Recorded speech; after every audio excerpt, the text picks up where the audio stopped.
네, 감사합니다. 하나님의 말씀은 레위기 7장 11절에서 18절에 있는 말씀입니다. 하나님의 말씀은 레위기 7장 11절에서 18절에 있는 말씀입니다. 제가 가진 성경으로 구약 성경 153페이지입니다. 레위기 7장 11절에서 18절에 있는 말씀입니다. 제가 한 절 읽고 여러분들이 한 절 읽고 교독하도록 하겠습니다. 여호와께 드릴 화목제물의 규례는 이러하니라. 만일 그것을 감사함으로 드리려면 기름 섞은 무교면과 기름 바른 무교전병과 고운 가루에 기름 섞어 구운 과자를 그 감사제물과 함께 드리고, 또 유교병을 화목제의 감사제물과 함께 그 예물로 드리되 그 전체 예물 중에서 하나씩 여호와께 거제로 드리고, 그것을 화목제의 피를 뿌린 제사장들에게로 돌릴지니라. 감사함으로 드리는 화목제물의 고기는 드리는 그날에 먹을 것이요 조금이라도 이튿날 아침까지 두지 말 것이니라. 그러나 그의 예물이 터널이나 자원하는 것이니 그 재물을 드린 날에 먹을 것이요 그 남은 것은 셋째 날에도 먹되, 그 제물의 고기가 셋째 날까지 남았으면 불사를 지니 만일 그 화목제물의 고기를 셋째 날에 조금이라도 먹으면 그 제사는 기쁘게 받아들여지지 않을 것이나 드린 자에게도 예물답게 되지 못하고 도리어 가증한 것이 될 것이며, 그것을 먹는 자는 그 죄를 짊어지리라. 아멘. 우리는 계속해서 레위기 제사법을 통해서 복음이 무엇인가에 대해서 살펴보고 있습니다. 그리고 또 왜 지금은 이 복음의 역사가 허망하게 일어나지 않느냐, 그 원인에 대해서 우리가 살펴보고 있습니다. 레위기 제사법이 복잡하게 보이지만 요약하면 간단하다고 그랬습니다. 첫 번째가 안수하고 잡고, 2단계가요 피 뿌리고, 3단계가요 각도고 태우고, 4단계가요 나누고 먹고입니다. 오늘은 그 마지막 시간으로 나누고 먹고에 대해서 살펴보려고 합니다. 나누어 먹고의 의미가 뭐냐? 첫 번째요, 생명을 나누어 주는 성도가 됩시다입니다.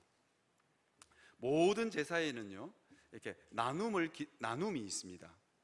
제사장 몫으로 일정 부분을 떼든지 아니면 제사장 몫으로 떼고 난 그 이후에는 백성 중에 가난한 사람들이나 자기의 일가 친척이나 자기의 이웃집에 있는 사람을 초청해서 성전뜰에서 이 제물을 나누어 먹게 되어 있습니다. 이게 잔치를 벌린다는 거지요. 이제 여러분들이 아시는 것처럼 번제는 모두 다 태워서 드리는 제사잖아요. 그래서 모두 다 태워 드리는 이 번제에도 제사장 몫의 나눔은 있습니다. 뭐냐면 제물의 가죽은 제사장 몫으로 돌아가게 되어 있습니다. 그래서 모든 제사에는 나눔을 기초로 하고 있습니다. 소제조차도요. 소제가 곡식으로 드리는 제사잖아요. 곡식을 한 에바, 그러니까 한 에바가 어느 정도 되냐면 한 말 정도 되는 겁니다. 22리터니까요. 한 말 정도 되는 그 곡식을 드리면 한 움큼만 이렇게 제단에다가 태우고 그 나머지는 제사장 몫으로 돌아가게 됩니다. 왜 하나님께서는 이게 제사에 나눔을 명령하셨을까요? 이게 제사장이나 레위인들이 먹고 사는 문제를 해결하기 위해서입니까? 만약에 먹고 사는 문제를 해결하기 위해서라면 하나님께서 이게 제사장이나 레위인들에게도 땅 분배할 때 기업을 주셨을 거예요. 땅을 분배해 줬을 거란 말입니다.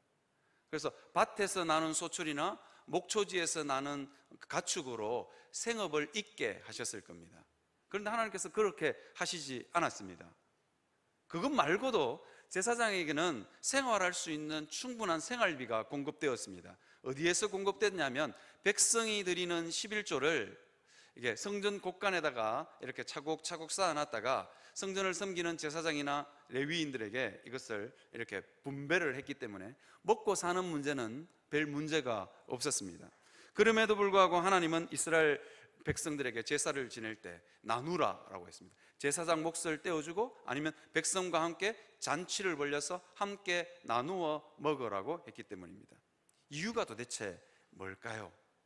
여기에는 깊은 영적인 진리가 숨어 있습니다. 그것도요, 제사장에게 제물의 일부를 제사장 몫으로 뗄 때 아주 요란하게 뗍니다. 그냥 살짝 표시 안 나게 이렇게 주면 되는데 그렇지 않거든요. 어떻게 했냐면 제물을 딱 들어가지고, 가슴살 같은 경우에는 제물을 딱 들어가지고 흔듭니다. 이걸 요제라 그럽니다. 요제. 그리고는요, 뒷다리살 같은 거는 무거우니까 제사장이 딱 들고 높이 듭니다. 높이 들면 그것은 제사장 몫이 되는 거죠. 백성들이 다 보는 데서요. 아니, 화목제물 잔치를 벌리기 위해서 가난한 성도가 보는 데서 제사장이 제물을 높이 들어서 자기 몫을 챙겨 가는 겁니다. 가난한 성도뿐만 아니라 일가 친척들도 있고요, 이웃집 사람들도 다 그 성전 뜰에 와 있는 그런 상태입니다. 그런데 그걸 제사장이 높이 들고 어떨 때는 흔들어서, 아주 요란하게 흔들어서 그걸 가져가랍니다. 이스라엘 백성들에게 하나님께서는 그렇게 명령하셨습니다. 여러분, 만약에 제가 강대상에서 헌금 바구니가 이렇게 탁 들어오면 제가 그걸 막 여기서 막 세가지고 제 사례를 챙겨간다고 하면 여러분들 중에서 여기 실족하실 분은 수두룩할 겁니다. 그죠? 어느 시골의 할머니가 교회를 처음 갔는데 헌금 바구니에 헌금이 가득한 거예요. 그걸 집사님 한 분이, 장로님이 샥 가져와서 목사님한테 주니까, 와, 그 할머니가 속으로 뭐라냐, 야, 목사 괜찮네, 저거 다 가져가면 부자 되겠네, 그래 된 거예요. 그래서 자기 아들 목사 시켰다가 땅을 치고 후회했다는 슬픈 전설이 있습니다. 혹시 여기에 그거 제가 다 가져간다고 생각하시는 분 있으면 곤란합니다. 목사 사례는 얼마 안 됩니다.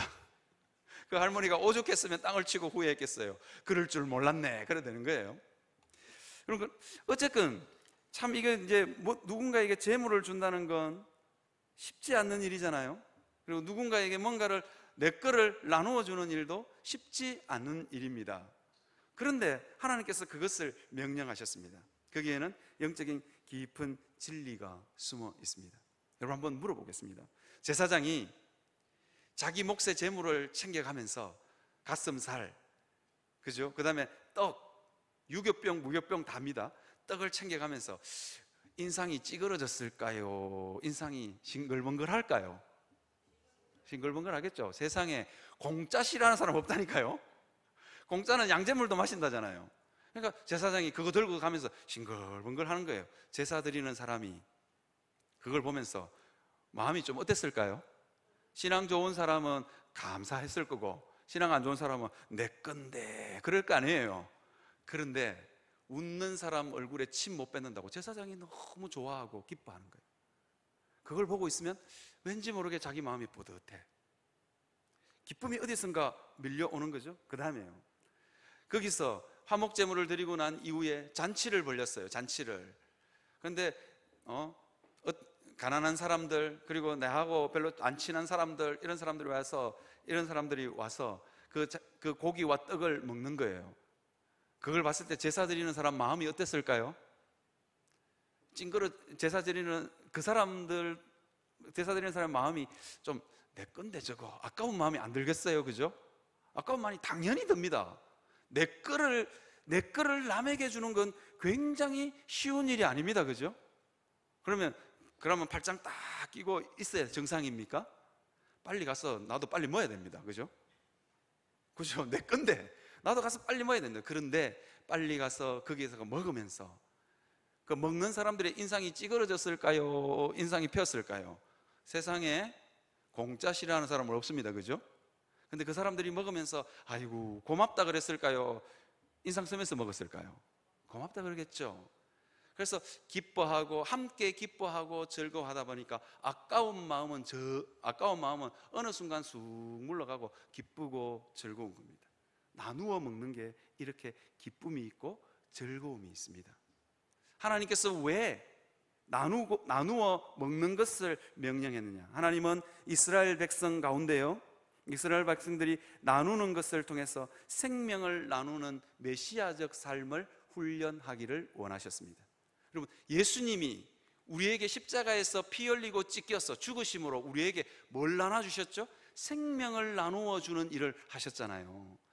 이스라엘 백성들도 그 제물과 떡을 나누어 주는 그 일을 통해서 뭐 하냐면 예수님의 나누어 주는 메시아 사역에 동참하기를 원하셨습니다. 그래서 그 일을 하는 거예요.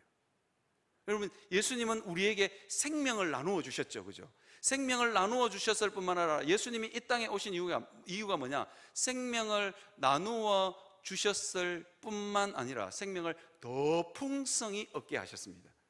마치 잔치를 벌리면 내 건데 그러고 있던 마음도 기쁘고 즐겁고, 이웃집 자기하고 맺혔던 사람들도 다 풀어주면서 그 마음에 기쁨이 밀려오는 것입니다. 그래서 예수님은, 하나님이 이걸 명령하신 이유가 있는 거예요. 메시아적 삶, 생명을 나누어 주는 메시아적 삶을 훈련하기 위해서. 이건 훈련이 필요합니다. 내 거를 나누어 주는 일은 쉬운 일이 아닙니다. 그런데 내 거를 나누어 줘 본 사람은 압니다. 이게 얼마나 더 풍성한지. 혹시 여러분 복음성가 중에서 제가 여러분들에게 한 곡절을 쫙 뽑아드리고 싶은데 제가 찬양이 은사가 없어서 제가 못 받아드렸는데, 혹시 우리 아까 마이크 들었던 자매 다 아는 찬양인데 같이 한번 불러볼까요? 마이크 들은 자매가 불러줘. 이상하다 동전한님, 여러분 그 찬양 아시죠? 거기서부터만 한번 불러보요. 자매 모릅니까? 예쁘게 생긴 자매. 우리 이상하다 동전한님 한번 불러볼까요? 시작. 이상하다 동전한님 움켜잡으면 없어지고 쓰여주면 풍성해져 의에 포득하네.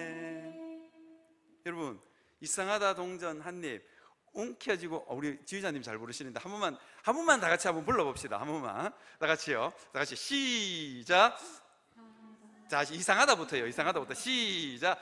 이상하다 동전 한입 움켜잡으면 없어지고 쓰고 빌려주면 풍성해져 땅 위에 가득하네.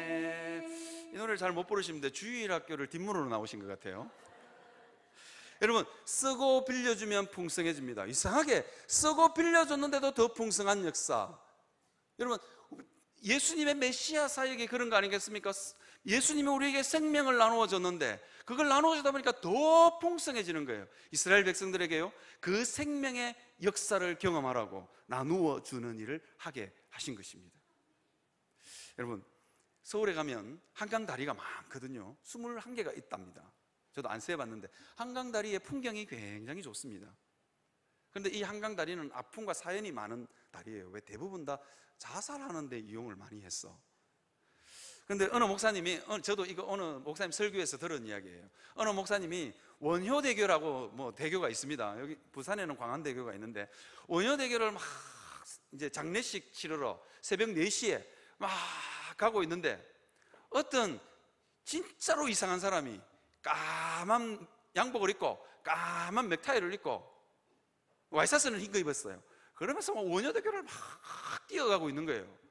목사님이 처음에는 별 이상한 사람이 다 있다. 저 사람 왜 저럴까? 자살하나? 이런 생각도 들다가 한 100m쯤 가니까 화가 나. 도대체 제정신이냐고, 저 사람. 이 원효대교를 까만 옷을 입고 까만 넥타이를 띠면 뒤에서 차가 받으면 어떡할 거냐는 거예요. 또 목사님의 오지랖, 담임 목사님의 오지랖이 있는 거예요. 오지랖이. 그러니까 100m쯤 가다가 차를 세웠어. 야단을 좀 쳐야 되겠다고. 그래가지고 차를 세워가지고는 갓길에다가 세우고는 불렀어. 아저씨 이리 와보라고. 그러니까 아저씨가 뛰다가 슬금슬금 오는 거예요. 가만 보니까 어디서 많이 보던 사람이야. 누군지 아세요? 그 교회 부목사. 자기 교회 부목사야. 그럼 목사님이 어쨌겠어요?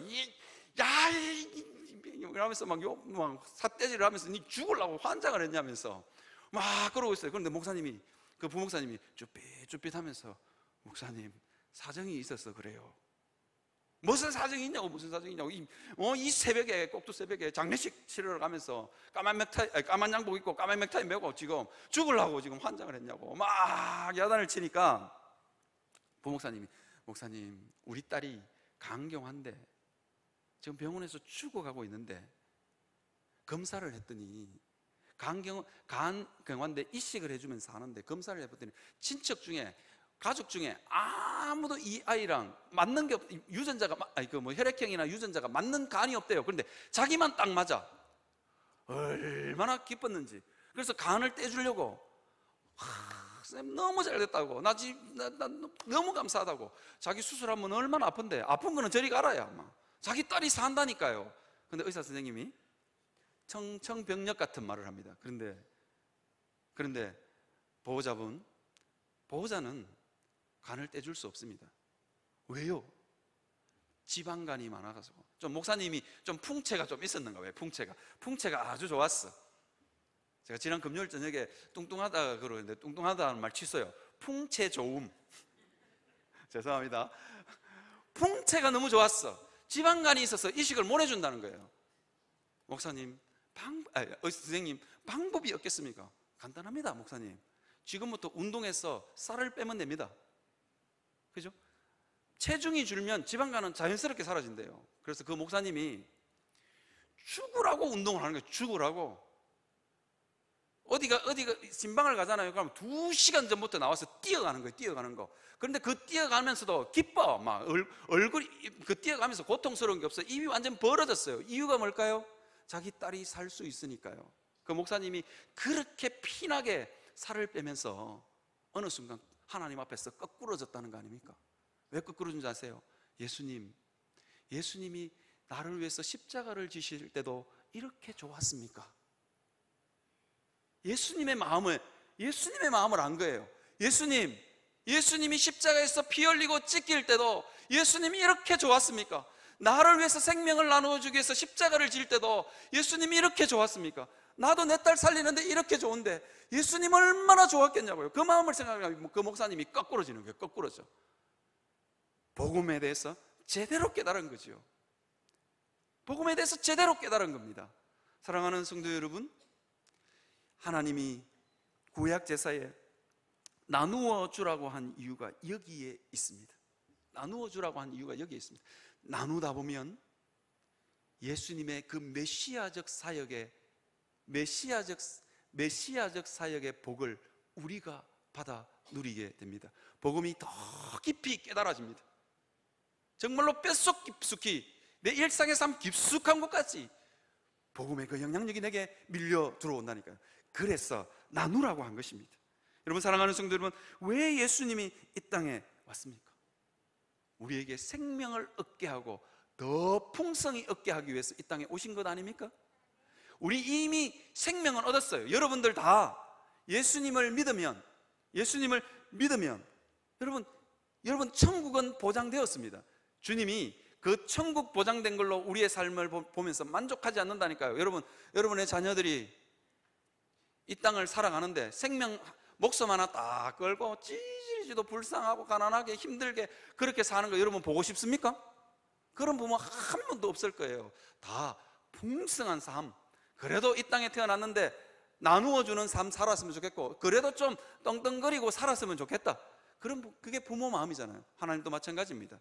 우리에게 풍성한 삶을 나누어 주기를 원하십니다. 그랬어요. 이사야 53장 3절에서 5절 말씀 볼까요? 이사야 53장 말씀에 예수님이 십자가에서 죽으심으로 멸시를 받았습니다. 그래서 멸시당하는 사람들에게 뭐라고요? 은혜와 복이 흘러가게 하시기 위해서 강고와 질고를 많이 겪었으며 질고를 아는 자라. 여러분, 강고는 가난해서 있는 고통입니다. 저게 강고의 뜻이요. 그 다음에 질고는요, 몸이 아파서 당하는 고통입니다. 예수님 그것을 너무도 잘 아시는 분입니다. 그래서 강고와 질고로 인해서 고통당하는 성도들에게 뭐 하라고요? 생명의 역사, 기쁨의 역사가 흘러가기를 원하셨습니다. 그것을 흘려보내시는 분이 누구냐? 바로 예수님입니다. 그래서 예수님이 그가 찔리셨습니다. 그래서 우리의 허물 때문에 찔리셨고 그가 징계를 받으셨습니다. 그래서 우리가 화평을 얻었고 그가 채찍에 맞음으로 우리가 나음을 입었다니까요. 이 생명의 역사는 우리 삶 가운데 흘러 들어옵니다. 여러분, 이 세상에서 멸시받고 무시당하고 존귀 여기지 못해서 깊은 상처와 아픔이 있을 수 있잖아요. 이거 없는 집 없습니다. 많이 배우면 많이 배울수록 뭐 많이 배웠다고 없는 것도 아니고 부자라고 없는 것도 아닙니다. 다 있습니다. 멸시와 천대와 강고와 질고가 없는 가정들이 어디 있냐고요. 그런데 예수 믿으면 이것들이 물러가는 역사가 일어납니다. 사랑하는 성도 여러분, 예수님을 제대로 믿으면 우리의 인생이 달라집니다. 믿으시기를 바랍니다. 예수 제대로 믿으면 이 생명의 역사가, 생명을 더 풍성케 하는 역사가 여러분들의 삶 가운데 일어납니다. 그런데 우리의 삶을 한번 돌아보면 뭔가 하나 씁쓸하지 않습니까? 왜 우리의 삶 가운데는 이런 일들이 일어나지 않을까요? 뭔가 잘못된 거 아닐까요? 생명이 풍성하게 흘러간다 했는데 우리의 삶은 점점 메말라가고 거칠어지고 원통하고 불만이 가득하고 결핍이 가득하고, 계속 말해볼까요? 짜증이 가득하고 슬픔이 가득하고 불안 때문에 잠을 잘 수가 없고 두려움이 내 삶 가운데 밀려오고 삶은 거칠어질 대로 거칠어집니다. 왜 그럴까요? 뭔가 하나 빠진 것 아니겠습니까? 뭔가 어딘가에 잘못된 것 아니겠습니까? 그게 뭐라고요? 나누는 삶이 없기 때문입니다. 나누는 것 쉽지 않다고 말씀드렸습니다. 제가 말했죠? 우리는 끊임없이 동전 한 입 움켜쥐고 싶은 게 우리의 본능입니다. 본능이기 때문에 이것은 꺾어서 훈련해야 됩니다. 억지로라도 한번 줘봐야 됩니다. 그래서 주는 것이 정말로 복되다는 걸 삶 가운데서 체험해야 됩니다. 주니까 하나님의 은혜가 임하네. 그걸 체험한 사람은 더 잘 줄 수 있습니다. 나는 그거 끊임없이 받아야 되겠다 하시는 분들 문제가 있습니다. 여러분, 목사가 제일 무서워하는 사람이 누구일 것 같아요? 목사가 제일 무서워하는 사람 누구일 것 같아요? 어떤 분은 사모님 뭐 어떤 분은 장로님, 뭐 이런 별 이야기를 다 하시는데, 목사가 제일 무서워하는 사람은요, 나만 대접받고 나만 칭찬받고 나만 사랑받고, 이런 사람이 제일 무섭습니다. 왠 줄 아세요? 이런 분에게는 섭섭마귀가 임하기 때문입니다. 이 섭섭마귀는 축사에도 안 나가. 왜? 자기 마음속에서 생겨났기 때문에. 마귀 족보에 섭섭마귀는 없다니까요. 그래서 이 섭섭마귀는 축사에도 잘 안 나간다니까요. 나만 대접받고 나만 인정받고 나만 박수받고 나만 사랑받고, 그런 분이 제일 무섭습니다. 그런 분에게는 반드시 섭섭마귀가 임하기 때문에 어째 돌변할지 몰라요. 여러분, 나만 사랑받고 나만 사랑받고 나만 인정받고 싶은 그것은요, 인정이 모자라서가 아닙니다. 칭찬이 모자라서가 아닙니다. 사랑이 모자라서가 아닙니다. 내 마음에 구멍이 뚫렸어요. 그 마음을 고쳐야지.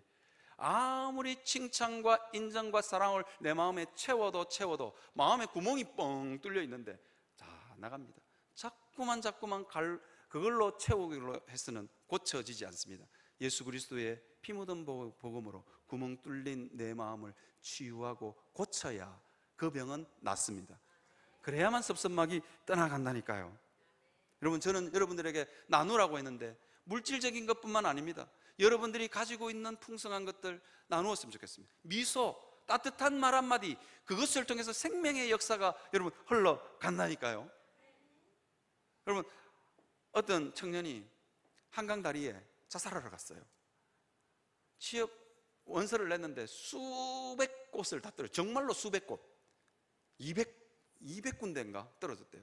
그 정도 쭉 떨어지면요, 진짜 아무리 감심장도 마음이 내려앉습니다. 그래서 나 같은 거 뭐 살 거 있나? 그래서 한강 다리로 버스 타고 이제 가고 있었어요. 그런데 수요 예배를 마치고 돌아오는 권사님이 이 청년이 버스에 탈 때부터 빵긋이 웃어. 그 청년이 자기 속도 모르고 자꾸 웃는 할매 보면서 처음에는 진짜 뭐라 했겠어요. 재수 없네. 저 할매 왜 자꾸 웃어? 이럴 거 아니겠어요? 여러분, 자살하러 가는 사람한테 자꾸 빵긋이 자꾸 웃어. 이 청년이 너무 화가 나가 할머니를 확 때려봤어. 그런데도 할머니는 귀도 안 주고 또 웃어. 생것이 웃어. 이야, 저 할머니 정말 진짜 이상하네. 왜 자꾸 내를 보면서 웃까? 왜 자꾸 내를 보면서 웃을까? 제가 자꾸 말이 빨라졌어요. 이부에 어르신들도 많은데 제가 말이 자꾸 빨라졌어요. 왜 저렇게 웃을까? 저 할머니 진짜 이상하네. 내 주변에 있는 사람들 중에서 저렇게 나를 보면서 환하게 웃어준 사람이 없는데, 200곳을 떨어졌는데 우리 엄마도 나를 보면서 저렇게 환하게 웃어준 적이 없는데. 그러면서 그 청년이 그래서 이제 다리에 자살하려고 내렸어요. 그걸 한강 다리 밑에 이제 올라가가지고 떨어져 죽으려고 이렇게 쳐다봤는데, 그 할머니 권사님 얼굴이 자꾸 떠올라. 어떻게 그렇게 해맑고 밝게 나를 보면서 웃어줄까? 내리려 하는데 할머니 얼굴이 또 떠올라. 그래, 저렇게 나를 위해서 웃어주는 사람이 있는데 한번 살아보지 뭐. 그러면서 다시 내려왔다니까요. 여러분, 내 작은 미소, 내 작은 말 한마디가 생명을 살리는 역사가 있습니다. 여러분, 그것을 나누어 줄 수 있는 여러분들 되시길 바랍니다. 여러분들 목사를 보면서, 목사가 여러분들 만나기만 만나도 신령한 은사를 나누어 줄 수 있는 목사 되도록 여러분 기도해 주시길 바랍니다. 신령한 은사 나누어 줄 게 없을 수도 있잖아요, 그죠? 없어도 따뜻한 미소, 따뜻한 말 한마디 할 수 있는 목사, 그런 목사 되도록 여러분 기도해 주시길 바랍니다. 여러분, 장로님들도 마찬가지입니다. 우리 장로님 보기만 봐도 내 마음에 근심과 걱정이 떠나가는 역사, 그런 장로님들 되도록 기도해 주시길 바랍니다. 권사님들도 마찬가지입니다. 세상살이에 찌들리고 힘들고 지쳐가지고 교회 왔는데 권사님이 나를 보면서 생긋이 웃는 그 웃음 하나로 근심과 염려가 떠나가는 역사들이 있는 그런 능력 있는 권사님 되도록 여러분 기도해 주시길 바랍니다. 여러분들도 마찬가지입니다. 여러분 서로가 그런 사람들이 되시기를 바랍니다. 여러분들 안에 성령이 불타오르는 사람, 그 사람은 그런 사람 될 수 있습니다. 얼굴 한번 쳐다보시죠. 옆에 사람 한번 보시죠. 성령이 불타오르는 것 같습니까? 생명이 흘러갑니까? 여러분, 그런 사람 되시기를 여러분 기도하시는 여러분 되시기를 바랍니다. 왜 나누라고 한 거 알겠죠? 웃음이 번져갑니다. 화목제의 잔치자리에 웃음이 번져간다니까요. 찌들렸던 영혼, 가난해서 찌들렸던 영혼, 여러분 나하고 완전히 틀어져 가지고 마음이 돌아선 영혼들도 그 잔치자리에 오면 기쁨의 잔치자리가 펼쳐집니다. 그 나누는 역사를 통해서 천국의 잔치가 펼쳐지는 것입니다. 나눔을 훈련하셔서 메시아적 사역에 동참하는 여러분 되시기를 주의 이름으로 축원합니다. 두 번째요, 용서하는 성도가 되시기를 바랍니다. 여러분, 이 화목제물에는 이게 화목제물의 잔치에 이렇게 초대가 되면 이게 화목제물을 드리는 독특한 규정이 있습니다. 화목제는 세 가지인데요, 감사제, 자원제, 서원제, 그렇게 세 가지가 있습니다. 감사제는 제물을 어떻게 모이냐면 제사장에게 제사장 몫을 떼주고 그때부터 먹기 시작하는데요, 이거를 먹고 나면 그 이튿날 아침까지 남겨두면 안 됩니다. 그러니까 여러분, 제사장이 바빠가지고 그날 오후에 한 3시쯤 제사를 드렸으면 빨리 먹어야 되는 거예요. 빨리. 감사제는 그렇고요, 서원제는 그 이튿날까지 먹고 셋째 날이 되면 그 제물은 부정하고 가정한 것이 됩니다. 그걸 먹으면 오히려 제사 안 드리는 게 훨씬 더 낫습니다. 가정하고 부정한 것이 됩니다. 그것을 먹는 순간 죄를 짊어지게 되어 있습니다. 근데 왜 하나님이 이렇게 빨리 먹으라 그랬을까요? 여러분, 소 한 마리 하루아침에 다 먹어치우는 사람 봤습니까? 영원한 교회 아무리 많이 드시는 분이라도 근데 소 한 마리 내 하루 만에 먹어치웠다는 사람 내가 본 적이 없습니다. 혹시 있으십니까? 있으시면 저한테 오십시오. 제가 상금을 큰 걸 드릴게요. 소 한 마리 드릴게요. 제가 자신이 있습니다. 소 한 마리 드리겠습니다. 그런 사람은 없습니다. 그런데요, 이 이스라엘의 여러분 하루는, 우리는 아침부터 하루가 시작되잖아요. 이스라엘은 하루가 언제부터 시작되죠? 저녁부터 시작됩니다. 그래서 창세기에 보면 저녁이 되고 아침이 되니 그렇게 표현했거든요. 그죠? 그래서 저녁부터 하루가 시작되니까 제사장이 바빠가지고 제사 드리는 사람이 쭉 많이 밀려가지고 오후 3시나 오후 5시쯤 돼서 제사를 드리면 그 1시간 만에 소 한 마리를 먹어 치워야 되는 거예요. 그것도 거의 24시간 아니면 한 48시간도 안 되는, 길어야 한 5시간? 45시간 안에 소 한 마리를 먹어 치우는 방법이 뭘까요? 그죠? 어떻게 해야 될까요? 그죠? 방법은 간단합니다. 제가 이렇게 표현해 볼까요? 개나 소나 다 불러와야 됩니다. 그죠? 개나 소나 다 불러와야 된다고요. 안 그러면 이거 먹어 치울 방법이 없습니다. 내한테 섭섭하게 했다고, 나하고 안 친하다고 안 불러오면 곤란합니다. 내하고 성격 안 맞다고 안 불러오면 곤란합니다. 나하고 말도 안 섞는 사람, 꼴도 배기 싫은 사람도 가서 부탁해야 되는 거예요. 가서 야, 좀 먹어줘. 싹싹 빌어서라도 이거 지금 데리고 와야 되는 거예요. 안 그러면 이걸 먹어 치울 방법이 없는 거예요. 하나님이 뭐 하라고요? 용서하고 화해하고 용납하라고요. 그래서 이거 부르신 거예요. 한번 물어봅시다. 이웃집에 말도 안 하는 이웃집 아줌마가 있어요. 말 안 하는 지가 한 서너 달 됐어. 근데 화목제를 드려야 되는데 그 아줌마를 안 부르면 이 안 될 것 같아. 제가 아까 말씀드렸잖아요. 개나 소나 다 불러와야 된다고. 옆에 그 아줌마한테 가서 있잖아, 말도 하기 싫은데 화목제물 좀 먹어주면 안 돼? 그러면 그 아줌마가 어떻게 할까요? 됐거든. 그럴 사람이 있겠어요? 세상에 공짜 싫어하는 사람 없다고요. 그래, 알았어, 뭐 가서 뭐 줄게. 먹기 싫은데 네가 뭐 달라 하니까 뭐 줄게. 그 정도는 되는 거예요. 그리고는 먹다가 맛있게 먹다가 보면, 얼굴 쳐다보면, 그죠? 풀어지고 화해가 되는 거예요. 여러분, 제가 용호남교회 처음 장로님들 만날 때 장로님들 보고 목사가 제일 싫어하는 회가 있는데, 목사가 다른 회는 다 잘 먹어요. 그런데 목사가 싫어하는 회가 뭔지 아시죠? 당회라고. 다른 회는 다 먹어도 당회는 별로 안 좋아해요. 그래서 우리 장로님들하고 제가 첫 대면 시간에 제가 다른 말 안 하고, 장로님들 잘 들으십시오. 당회 하면 치열할 겁니다. 그러니까 우리 전정규 장로님이 목사님 치열할 거 없습니다 이제 그러시더라고요. 얼마나 제가 은혜가 되는지. 목사님 이제 치열할 거 없습니다. 우리 안 싸웁니다. 그러시더라고요. 그래서 내가 은혜가 팍 됐다니까요. 그런데도 속으로 안 치열할 수 있나? 여러분, 당에는 치열해야 정상입니다. 왜 치열해야 정상인 줄 아십니까? 성도의 영혼의 생명이 죽일 수도 있고 살릴 수도 있는 일인데, 당회가 어찌 치열하지 않을 수 있겠어요? 여러분, 당회는 치열해야 됩니다. 아니, 당회의 결정 하나에 성도가 죽을 수도 있고 살 수도 있는데요. 그런데 장로님, 치열하든지 안 치열하든지 제가 뭘 하고 약속했냐면, 당회 끝나고 반드시 식사를 같이 합시다. 우리 얼굴 안 볼 사이 아니잖아요. 당회 때 막 서로 얼굴 안 맞아가 한판 붙을 수도 있고 뭐 그럴 수도 있잖아요. 근데 반드시 우리 식사는 같이 합시다.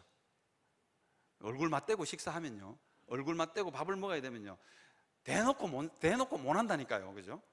그리고 대놓고 했더라도 얼굴 맞대고 밥 먹다 보면 풀어져요. 이게 밥이라는 것이 주는 위력이 있어요. 그래서 그 약속을 했습니다.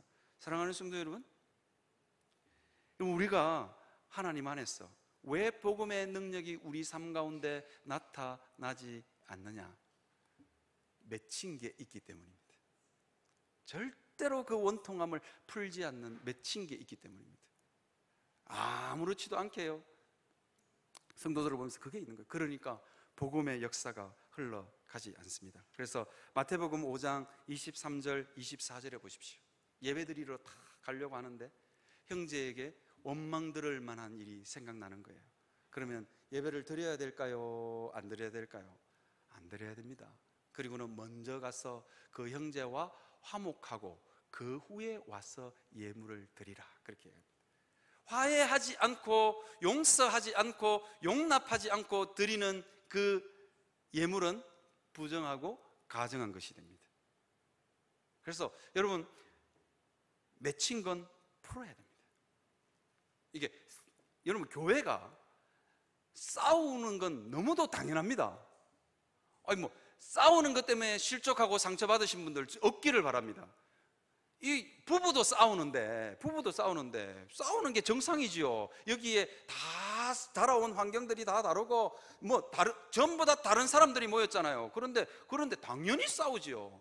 근데 싸우는 건 너무도 당연합니다. 저는 싸우는 거 권장합니다. 열심히 싸우십시오. 많이 싸우다 보면 더 이상 힘이 없어서 못 싸웁니다.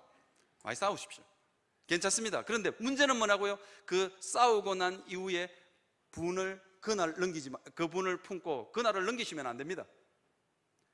싸우는 거는 싸우되 반드시 풀고 용서하고 화해해야 되는 것입니다. 그게 더 중요하다니까요. 사랑하는 성도 여러분, 우리가 풀지 않으면 하나님의 은혜가 흐르지 않습니다. 제가 한번 예를 한번 들어볼까요? 이게 예입니다. 이 예를 드니까 항상 이상한 소문이 났어. 우리 집에 남자애가 둘이 있는데 치고받고 싸웠다고 칩시다. 내가 분명히 친다 그랬는데 어디 가가지고 우리 목사님 아들이 그렇게 잘 싸웠는다, 맨날 치고받는다, 이런 소문 내시면 안 됩니다. 이건 예입니다. 예. 치고받았다고 칩시다. 그리고는 둘이가 완전히 막 돌아서가지고 말도 안 하고 이래 있어요. 그러면 부모가 제가 어떤 한 놈에게 맛있는 걸 사주거나 옷을 사주거나 용돈을 사주면 될까요? 안 될까요? 안 되죠. 그러면 다른 한 놈은 깊은 상처가 생기는 거예요. 그 싸운 두 놈 중에 한 놈 보고 웃어도 안 돼. 그렇죠? 웃으면 야는 내가 잘못했나? 이라고, 아빠는 형아 편이야 뭐 이러면서 이래 되는 거예요. 그러니까 딱 그냥 가만히 있어야 되는 거예요. 줄 용돈도 밀어놨다가 화해했을 때 줘야 돼요. 그죠? 성도가 싸웠어요. 싸울 수 있다니까요. 싸우는 게 정상이고. 그런데 하나님이 복을 탁 부으려고, 은혜를 부으려고 탁 준비해놨다가도 하나님이 아이고 나중에 보여야 되겠네, 요래 되는 겁니다. 그래서 교회에 은혜가 흐르려면 뭐 해야 된다고요? 용서하고 화해하고 용납해 줘야 됩니다. 이게 안 되기 때문에 교회에 은혜가 흐르지 않는 것입니다. 이게 이제 우리가 살면서 끝까지 화해하지 않을 수도 있잖아요. 그러면 정말로 그 부분에는 상처가 생기고 곪습니다. 이게 복음의 역사입니다. 여러분, 제가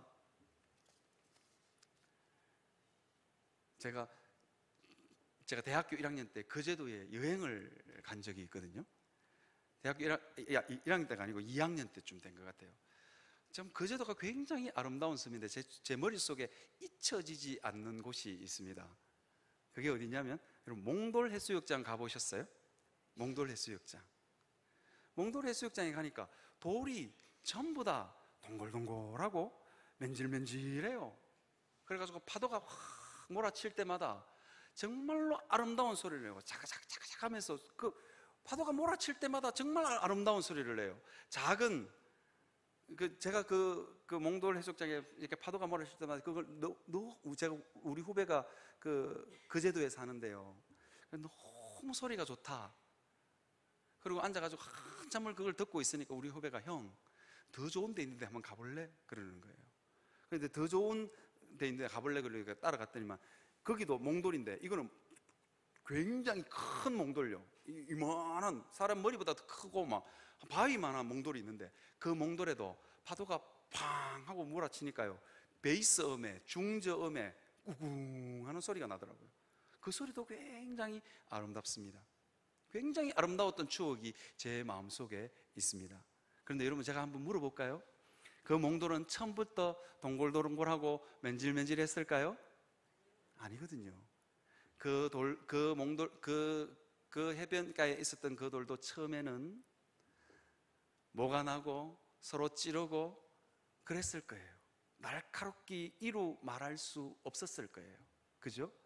그런 몽돌인데 계속해서 부딪히고 또 부딪히고 그러다 보니까 서로가 서로를 다듬어 간 거예요. 보석처럼 다듬어져 간 겁니다. 그죠?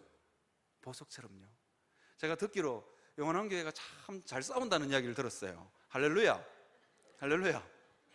여러분, 할렐루야. 보석처럼 다듬어져 갈 것을 믿습니다. 여러분, 그렇게 될 것을 믿습니다. 여러분, 뭐 싸울 일이 있거든 저한테 오십시오. 우리 목양실 열어드릴 테니까 저한테 오십시오. 제가 싸움 구경하는 거 좋아합니다. 오시라고요. 제가 국제심판 자격증은 없지만 심판도 잘 봐드립니다. 제가 싸우는 건 하나도 중요하지 않습니다. 싸워야 정상입니다. 그렇게 부딪히고 부딪히다 보면요, 보석 같은 존재로 다듬어져 갈 것을 믿습니다. 제가요, 그 해수욕장에서 제가 보석을 하나 발견했어요. 보석을 하나 발견했는데 이 몽돌은 녹색이에요. 녹색. 수정같이, 다이아몬드나 수정처럼 너무 밝고 아름다운 동글동글한 돌이 거기 있는 거예요. 그래서 야, 진짜 땡 잡았다. 나 이제 보석 주었다, 수정 주었다. 그럴 때는 어떻게 하냐면, 와, 저거 봐라 하면 안 됩니다. 먼저 가서 죽고 요거 봐라 이래야 되는 겁니다. 제가 우리 후배한테 말도 안 하고 딱 죽고는, 야, 이것 봐라, 내가 이거 보석 하나 죽은 것 같다면서, 이거 얼마나 할까? 그러니까 우리 후배가 저를 탁 보면서, 형, 갖다 버려 그러는 거예요. 왜? 그러니까 뭐라는 줄 아세요? 그거 보석 아니야. 병쪼가리야, 병쪼가리.